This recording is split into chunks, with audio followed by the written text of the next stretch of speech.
William Morgan. And we are the Will and Will Show. And today we have LC Whitehead here. And we also have Russell Thompson on the phone with us today. And we're going to have a general conversation with him and from the Esquire. I mean, I'm sorry. From the Stylistics. I'm sorry. From the Stylistics. And I meant to say LC from the Esquires. And we're just going to have a good conversation. And hopefully our viewers will love it and enjoy our show. So. This is kind of nostalgic too. Didn't mean to jump in on that, but much respect to earlier music. And a lot of respect to earlier music. I grew up on some of these groups and stuff, so I think it should be a valid show.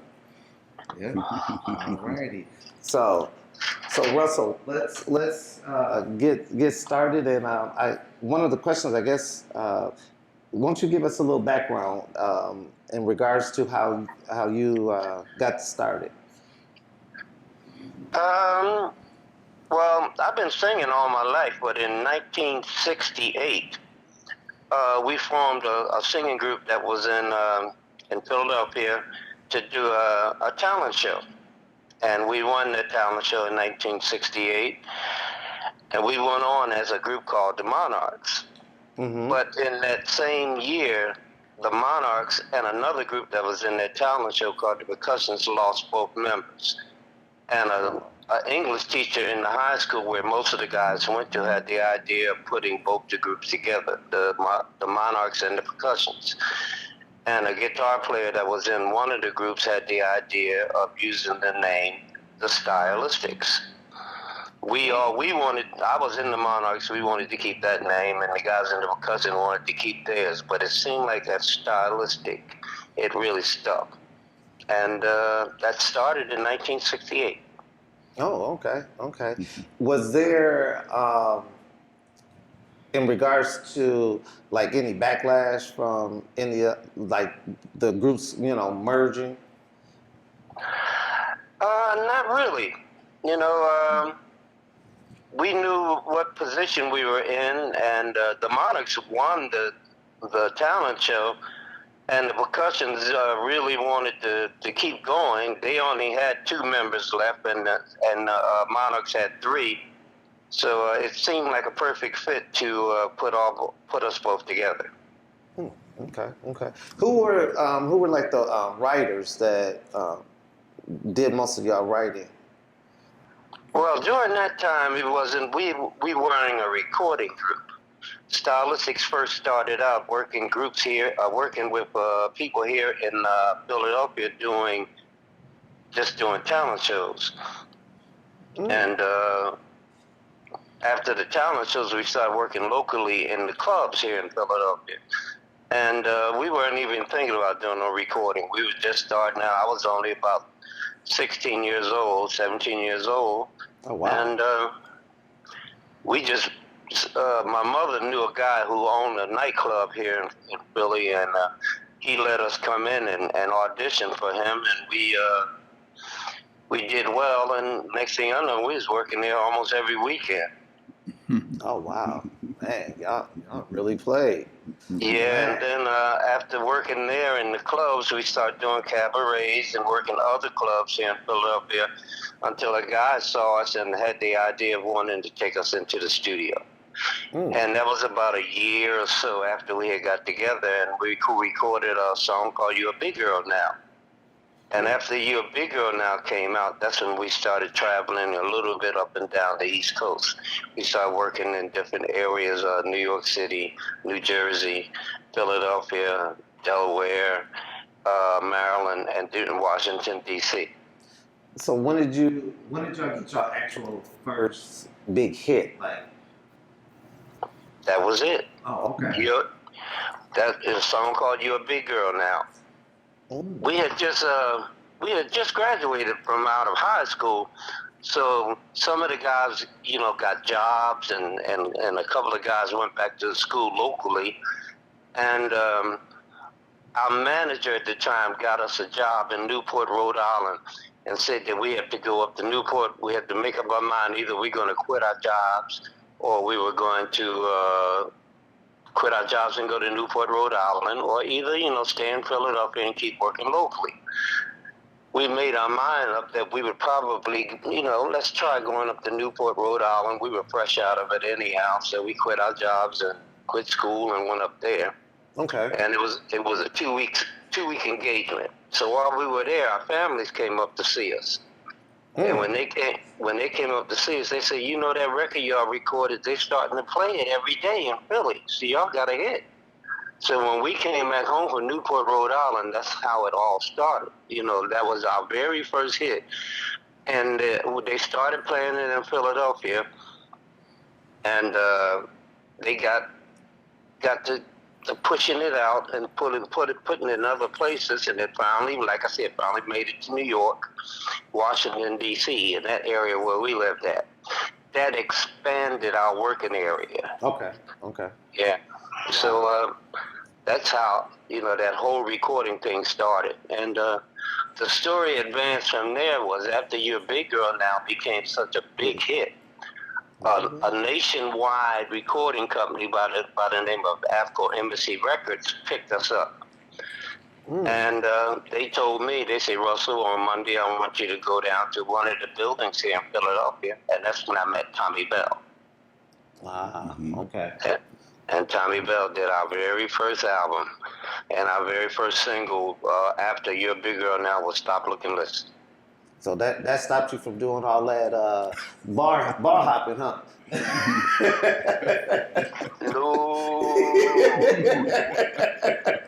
No, we were a road group. We always kept on working them bars. Them bars just got bigger. That's all. Oh, okay. Hey, Russell, how difficult, or was it difficult at all, as far as like traveling the East Coast? It wasn't too difficult. Everything was not difficult for us because it was brand new. And we just did what we had to do, or, what was put in front of us to get the job done. And during that process, we started to learn how to take care of ourselves and things we had to do. And we had a decent manager at that time. He would put some work in and make sure we got to our engagements and buy clothes for us and things like that. So it wasn't really difficult. The hard thing was, as it got bigger, was making the destinations. And what that was we ended up working, well, let me go back just a little bit. Okay. The manager we had here in Philadelphia was asked by a guy in New York to help manage us. He eventually bought us out from him. His name was Jack Bart at Universal Attractions. Okay. Jack Bart was the president of Universal, was the same agency that James Brown was on. Ah, okay. So they put us on the road with James Brown, and we started traveling all over the United States with James Brown. And if it wasn't for James Brown, they would not have been a stylistic, because everybody, you have to remember during that time, around the late 60s, early 70s, there was no such thing as videos and people knowing who you were. If they didn't see your face on the album cover, they did not know who you were. And that opportunity of traveling with James Brown gave the nation a chance to see who the stylistics were. So that was a big help, working with him. And we never stopped working with James until he passed away. Oh, wow. Did you have any, racial tensions? Because I know sometimes, one of the, just in my reading and doing some of my study, how they didn't want to have the faces on the album covers where you put other things on the album covers? Oh, yeah. Those Yeah, we had problems with the racial aspects, working with the record company about using our face on it and not using our face. But we sat down and we talked to them talk to the record company about that. And even if they didn't use us on the very first on cover, they would have a picture of us on the back or a picture somewhere like that. So we were still seen in other type of ways on our album covers. I mean, it's all the way up to now. You know, I got a partner I work with, and my 2 solo albums, he gets it in his mind sometimes that he'd like to put other things on the cover otherwise than a picture of me. But I had to, you know, he's a white guy, so I had to sit down and explain things to him of why I like to have my picture on the album. And that was on my first solo album, but he understood after that he has to give me that opportunity to show who I am. Even though now most people do know.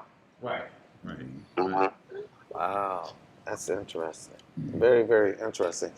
I don't know. It seems like LC got something you want to say. Yeah. I'm listening to LC. LC over here. Yeah. Charmed in.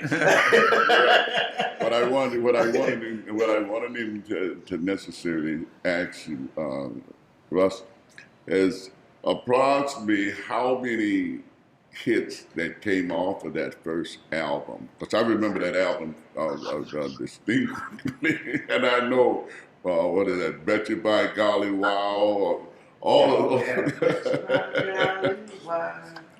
Yeah, we had 5 top 10 songs that come off that very first album.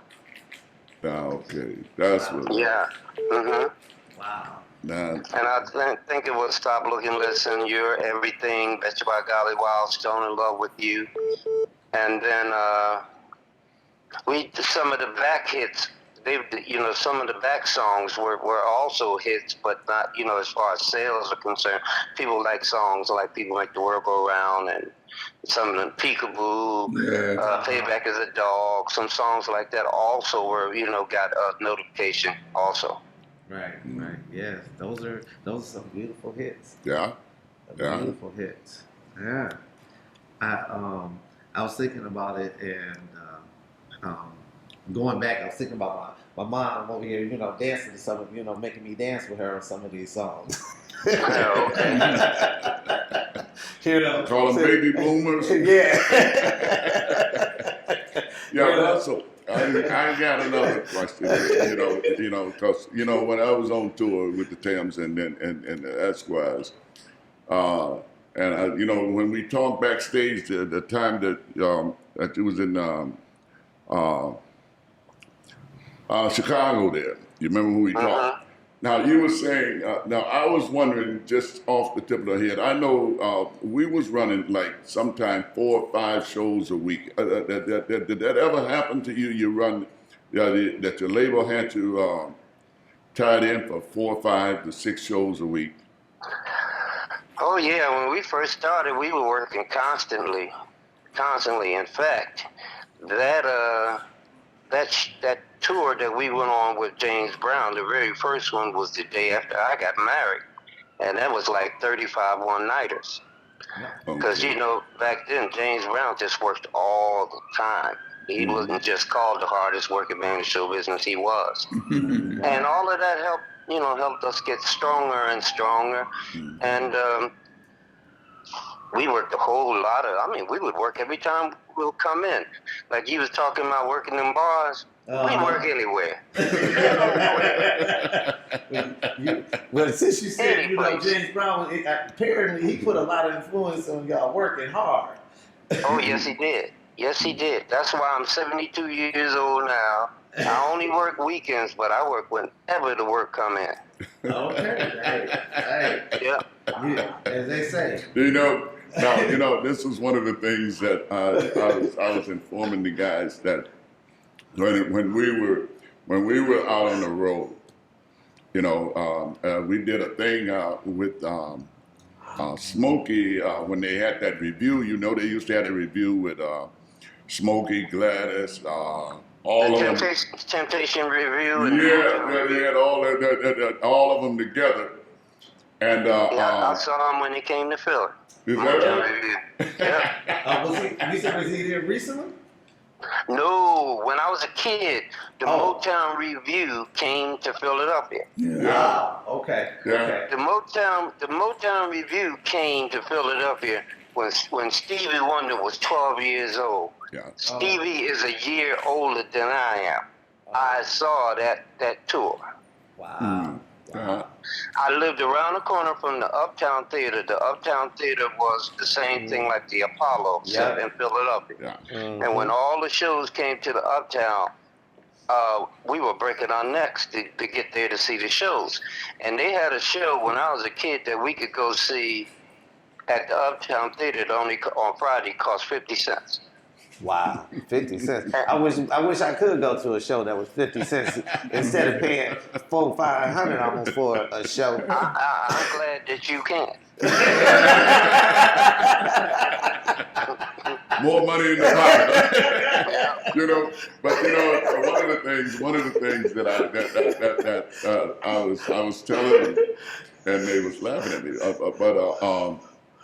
When we was on tour, a lot of the times, you know, and now, you know, the prices are different, but we actually got $120 for a 2-hour show. Yep. Did that ever happen to you? Yeah, you know the shows I told you I first started working here in Philadelphia in the bars. When I first started working them shows, it was $10 a night. That's what a lot of, you know, that's what I'm telling them. A lot of times they used to think that everybody, you know, filled to pack the house and you got that money.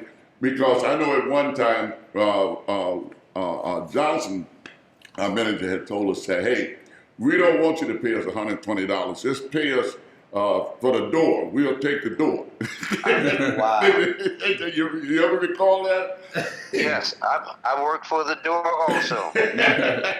So, You go into the club, you put your man on the door with their man. Yeah. so when you did that, so your man who's at the door, they were collecting your money, correct? No, they were collecting all the money, but he was on the door to make sure that the count was right.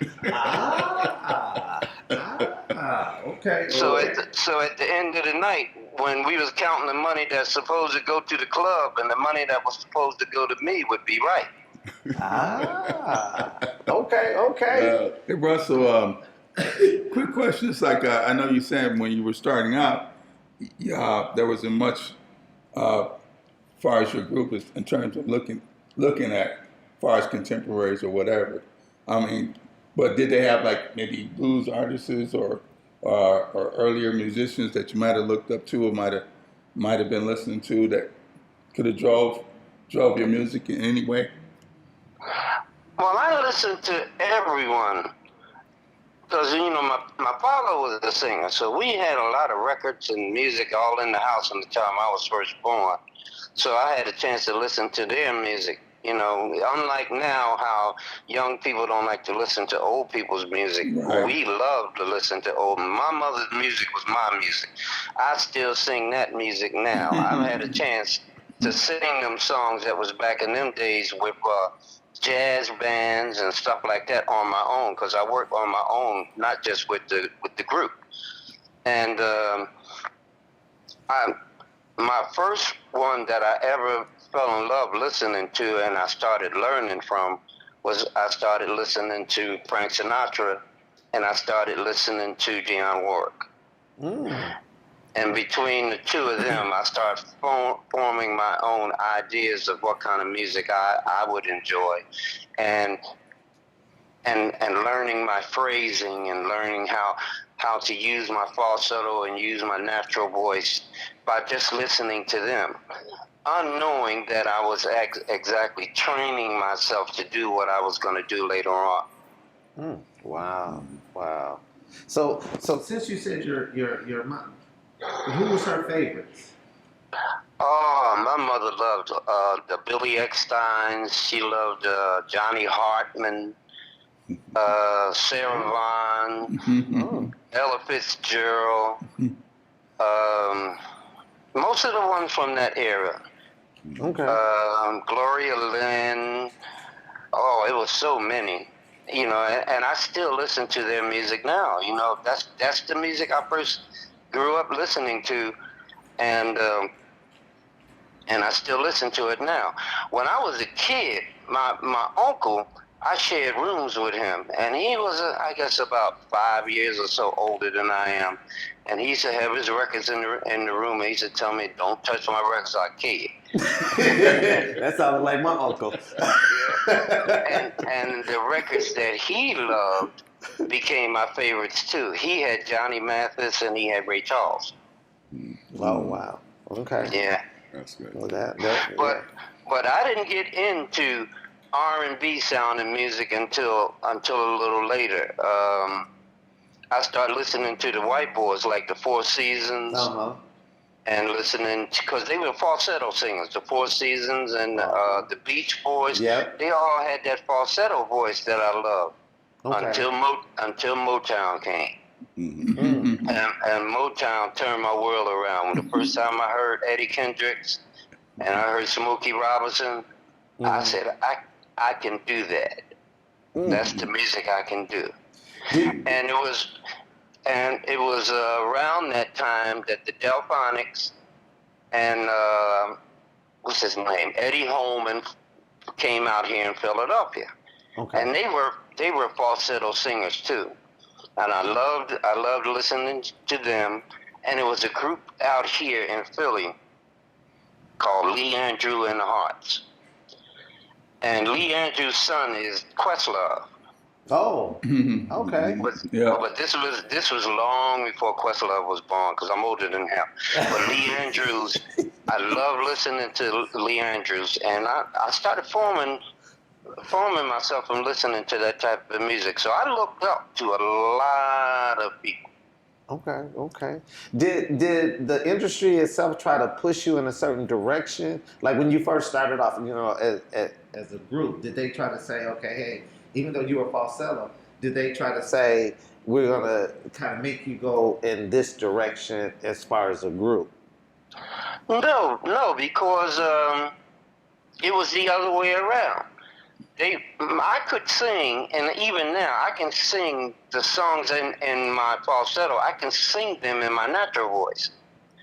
So I wanted to be more of a natural singer and they wanted to push me to keep on singing the falsettos because they were becoming the hits. And that's why I did so many songs in the falsetto back then. Oh, okay.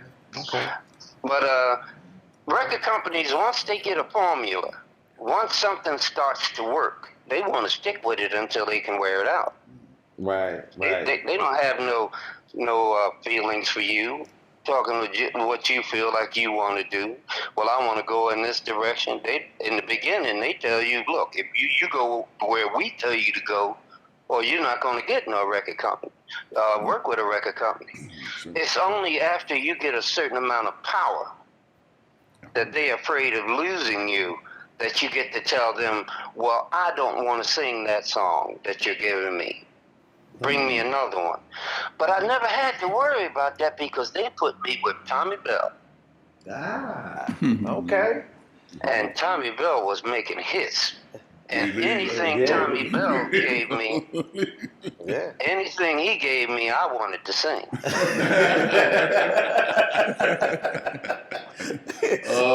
Send me them hits, man. Keep sending them to me. But now, I just got to ask you a question. Okay, now I know Marshall went into the R&B Hall of Fame. What year was you inducted? Into what? The Musical Hall of Fame. I'm not in the Hall of Fame. What is that, the R&B? No, I'm not in any. I'm in the Vocal Group Hall of Fame, but I'm not into any of the other Hall of Fames. One reason why I'm not in the Hall of Fames is I don't. When I broke up from the original group back in 1999, I mean the animosity and the problems that we had was so strong and so big that I don't ever want to have anything to do with them in any kind of way, shape, or form. They will not let you into any of these Hall of Fames unless they take in all the original all groups. the originals, yeah. Yeah. Right. They could Oh. they couldn't give me the Nobel Peace Prize to do anything with them.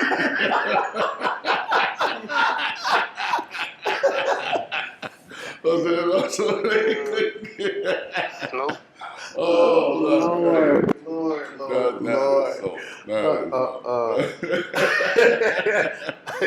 that's all right. That's all right. Well,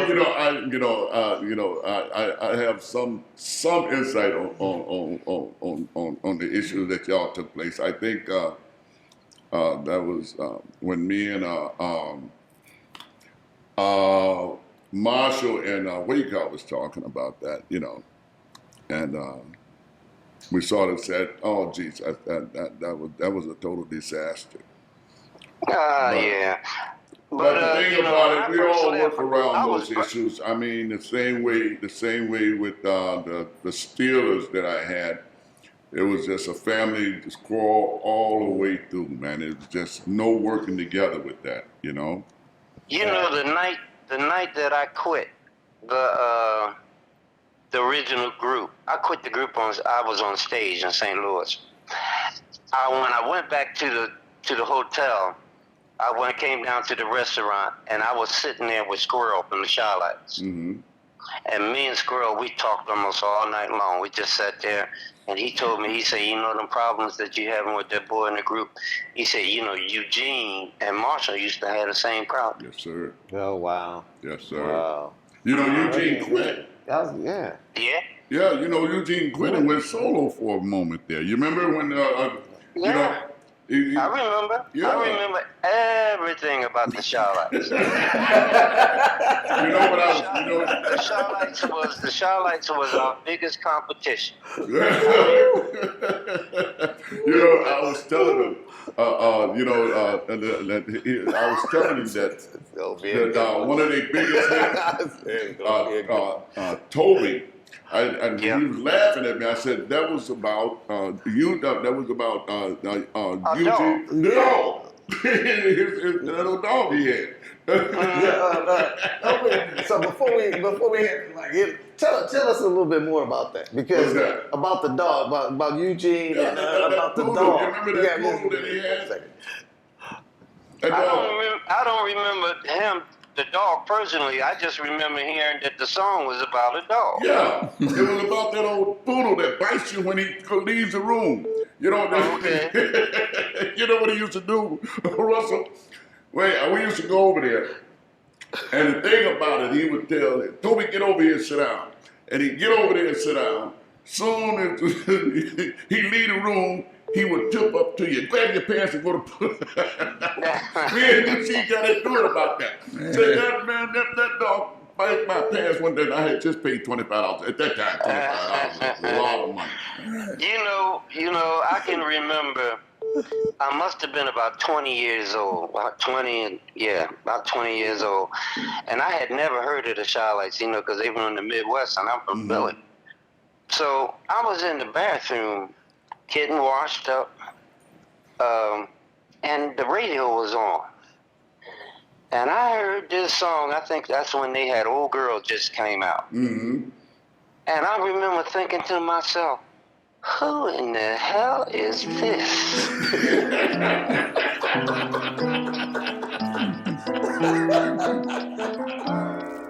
Join us next week for part 2 as we continue to celebrate Black Music Month on The Will and Will Show.